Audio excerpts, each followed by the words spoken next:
bienvenue dans ce programme sur l'eau. On va essayer de comprendre ce que c'est que l'eau, ses propriétés.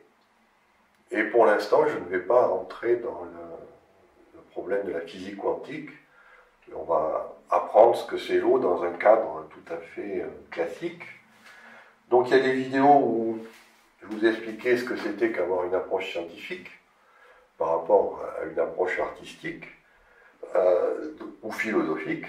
Donc là, on va rentrer dans le détail, je vais vous montrer comment la science se pratique, et évidemment en prenant l'eau comme exemple. Alors, qui dit la science dit mesure.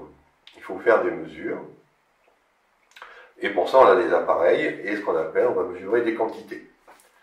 Alors il y a deux choses, il y a ce qu'on appelle la qualité, c'est-à-dire le type de choses qu'on va mesurer, et il y a la quantité, c'est-à-dire qu'il va falloir exprimer ça par des chiffres. Et les chiffres vont évidemment dépendre de ce qu'on va mesurer, il va y avoir des unités. Alors, on va commencer par un petit diagramme, donc, qui résume en fait toute la science. C'est ça qui est bien avec la science, c'est qu'on peut tout mettre sur une page. Là, on a toutes les qualités physiques. Donc, on va voir qu'il y en a 7. Elles sont ici. La masse, la longueur, le temps, la quantité de matière, la quantité de charge électrique, la température et la quantité de lumière. Ce sont des 7 qualités de base. C'est-à-dire que quoi que vous mesuriez dans la nature, ce sera toujours une combinaison de ces 7 qualités. Et là, vous avez ce qu'on appelle les quantités dérivées. C'est-à-dire, par exemple, avec la longueur, vous pouvez mesurer des surfaces, des volumes. Avec le temps, on peut définir des fréquences, c'est l'inverse d'un temps. Avec le nombre de moles, on peut définir des flux de matière. Avec l'électricité, on peut définir des tensions, des courants électriques. Enfin bref, toutes ces quantités sont explicitées ici. Alors, pour que les choses soient claires, je vais les prendre une par une. Donc tout d'abord, la masse. Donc la masse, en général, ça se mesure avec une balance. Donc on a des dispositifs. Bon, ici j'ai une balance qu'on utilise pour peser les bagages quand on veut prendre l'avion. Donc on accroche la valise ici. Et puis la valise tire sur un ressort. Et on voit une aiguille qui bouge. Et donc ça vous indique quelle masse, quel poids vous avez. Avec une petite subtilité, c'est que, en toute théorie, on mesure une force, donc un poids, et pas une masse. Mais il se trouve que on est sur une planète qui a une masse et un rayon constant, ce qui fait que la force de gravitation qui donne le poids est toujours la même. Et donc, en un lieu donné, c'est une constante, ce qui fait qu'on peut passer de la masse au poids ou du poids à la masse. Ça se représente par le même chiffre, une fois qu'on a bien calibré les appareils de mesure. Donc, la masse ne peut pas mesurer la quantité de matière. La masse, ça mesure ce qu'on appelle l'inertie. C'est-à-dire, une matière va pouvoir avoir une vitesse, on le voit ici. Donc, la notion de vitesse, c'est quand on divise le temps par la longueur. Et le temps, c'est quoi? Bien, c'est donné par ce genre d'appareil. C'est un appareil de mesure du temps, on le retourne. Et puis, le temps qu'il va falloir attendre pour que tout le sable s'écoule en bas, ça va définir l'unité de temps. Donc ça, c'était comme ça qu'on faisait dans l'Antiquité. Aujourd'hui, on a des mesures du temps beaucoup plus sophistiquées.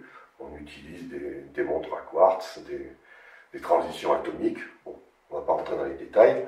Disons qu'on a aussi, à côté de la masse, il faut le temps. Et puis, il faut aussi évaluer l'espace. Donc l'espace, ça se mesure donc avec des règles. Espace-temps, règle horloge, c'est la base pour pouvoir parler de ça. Donc, lorsqu'on combine l'espace et le temps, on définit ce qu'on appelle la vitesse, ou ce qui caractérise l'état de mouvement de la matière. Et ensuite, cette vitesse, eh bien, elle peut changer. C'est-à-dire, on va définir l'accélération.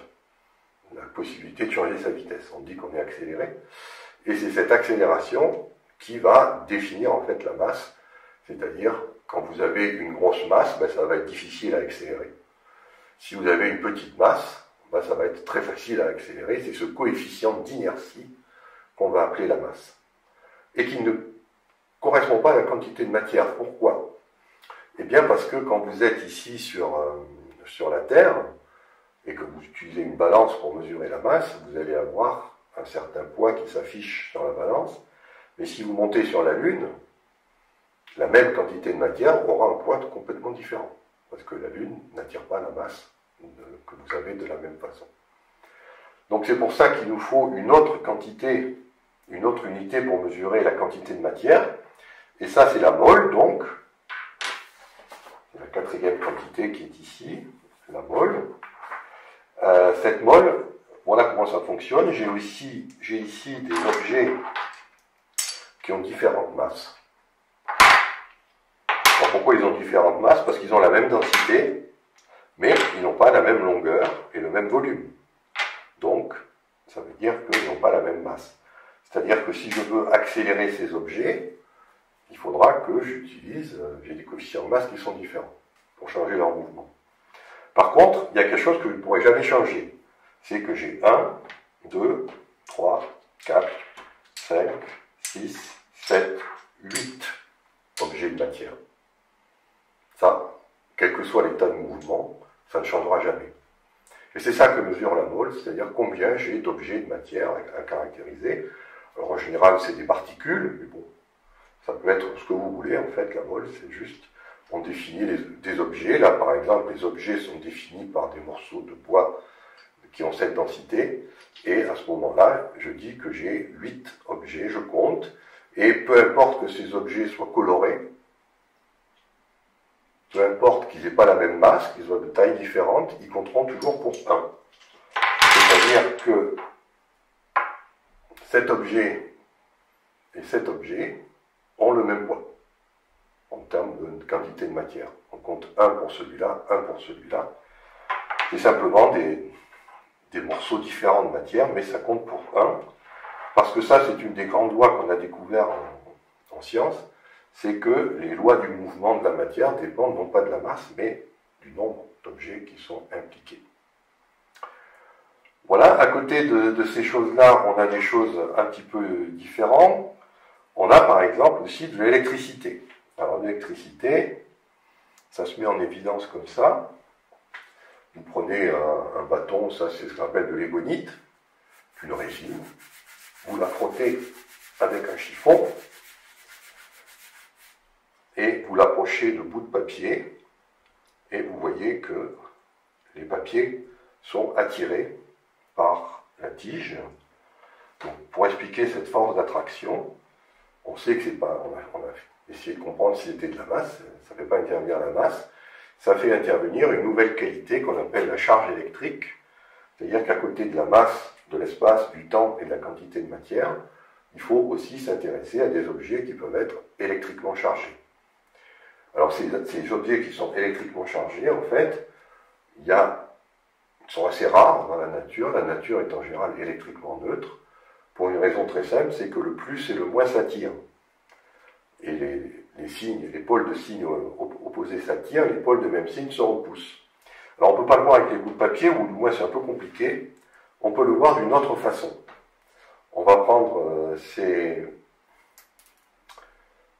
magnétites, ce sont de la pierre qu'on trouve dans la nature, elles viennent de l'espace, et elles ont la propriété donc d'avoir ce qu'on appelle un pôle nord, un pôle sud. Et quand j'approche un pôle nord ici, d'un pôle sud ici, vous voyez tout ce qui se passe, ça s'attire. Si j'inverse, c'est-à-dire qu'ici j'ai un pôle nord et là j'ai un pôle nord, je ne peux plus coller, c'est toujours le sud qui attire le nord, ou le nord qui attire le sud, nord-nord, sud-sud, on voit que ça se repousse. Alors c'est ça qui est intéressant, c'est que là aussi c'est de l'électricité en fait, mais la différence entre la baguette frottée et l'aimant, c'est que là l'électricité a une vitesse. La charge se déplace, alors qu'ici la charge est statique. La vitesse est nulle, ici la vitesse n'est pas nulle, il y a des électrons qui sont chargés, qui se déplacent et qui créent ces champs magnétiques qu'on sent, Alors, plusieurs choses intéressantes à ce niveau-là, c'est que les interactions entre masses sont toujours attractives. Deux masses s'attirent toujours, alors que les charges électriques, ça s'attire ou ça se repousse. D'un autre côté, l'aimant pose un problème, a posé un problème aux scientifiques. Aujourd'hui, ça n'en pose plus, mais il y a une époque, on ne comprenait pas ce qui se passait, parce que on avait vite compris, ça c'est Ampère qui avait compris, que là, il y a de l'électricité en mouvement. Mais on sait tous que le mouvement, au bout d'un certain temps, il s'arrête. Or, ici, le mouvement ne s'arrête jamais.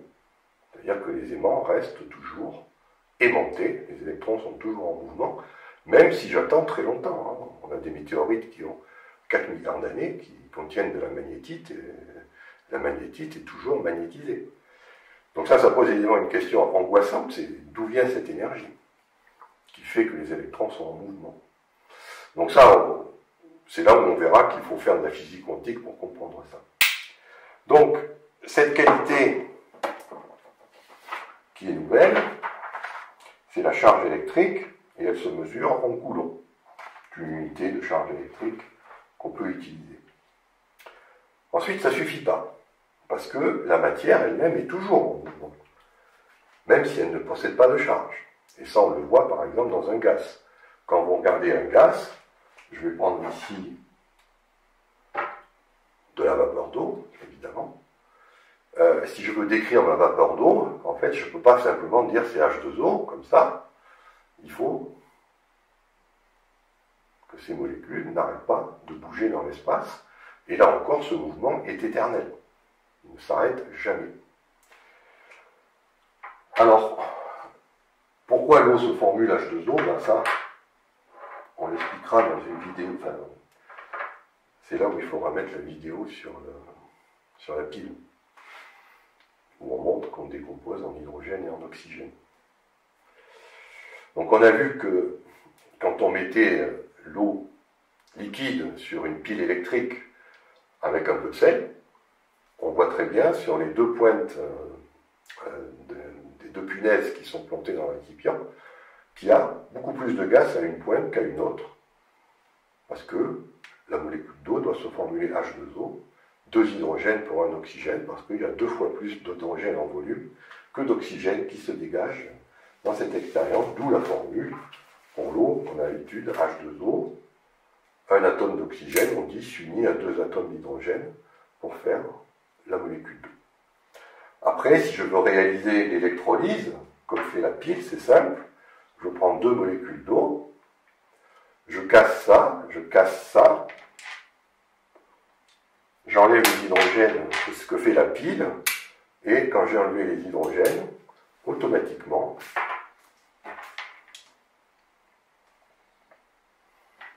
les atomes se recombinent, et voilà ce qu'on obtient, 2 volumes d'hydrogène pour 1 volume d'oxygène. Pour ça qu'on écrit H2O, 2 volumes, 1 volume. Et puis après, ben évidemment, si je refais ça, je peux, en mettant ce mélange dans une flamme, refaire ma molécule d'eau, mes 2 molécules d'eau de départ. Ça, c'est ce que vous avez appris, une expérience qui a été faite par un Français à la fin du XVIIIe siècle. Il avait montré qu'en recombinant, en faisant brûler de l'hydrogène dans l'air, on récupérait de l'eau liquide dans les récipients. C'est Joseph Macaire qui a fait ça. Bon, le seul problème, c'est qu'il ne l'a pas publié, donc, ou du moins il a oublié de dire que c'était important, ce qui fait que cette découverte a été créditée à un autre chercheur qui, lui, a compris ça. Voilà, donc, il y a ce mouvement qui est omniprésent dans la matière. On le voit le mieux, c'est à l'état gazeux, il est toujours là. Et pour caractériser ce mouvement qui est omniprésent, on a besoin d'une 6e notion. Cette 6e notion, c'est la température. C'est-à-dire qu'il faut aussi penser toujours à prendre un thermomètre. Donc là, j'ai un thermomètre qui permet de mesurer la température de cette pièce. Donc là, il fait à peu près 25 degrés. Voilà, donc avec ça, je peux mesurer l'état d'agitation de la matière dans cette pièce. Et ce paramètre est très important, puisqu'il gouverne quasiment toutes les propriétés. Il faut toujours spécifier, quand on mesure une propriété, à quelle température on la mesure. Voilà, ça fait 6 qualités fondamentales. Il y en a une 7e. C'est que si vous voulez faire des mesures, ben, c'est bien beau d'avoir une balance, c'est bien d'avoir une règle, c'est bien d'avoir des horloges, c'est bien d'avoir des galvanomètres, des voltmètres ou des ampèremètres, c'est bien d'avoir des thermomètres, c'est bien d'avoir des petits bâtonnets pour compter la matière, mais si vous n'avez pas de lumière, vous n'y voyez pas. Donc il vous faut aussi une unité pour indiquer donc, la quantité de lumière dont vous disposez pour éclairer vos expériences. Toute expérience suppose qu'on l'éclaire. Donc ça, a priori, ça semble évident et anodin. Par contre, on verra en physique quantique que ce n'est pas anodin, parce que la lumière transporte de l'énergie, et cette énergie modifie ce que j'observe. Parce que si j'éteins la lumière, je ne vois plus rien. Et je ne sais plus du tout comment la matière se comporte. Je ne peux plus faire de mesures. Donc il y a la lumière, et la lumière a cette caractéristique, c'est qu'elle existe indépendamment de l'observateur, mais elle a aussi c'est qu'on a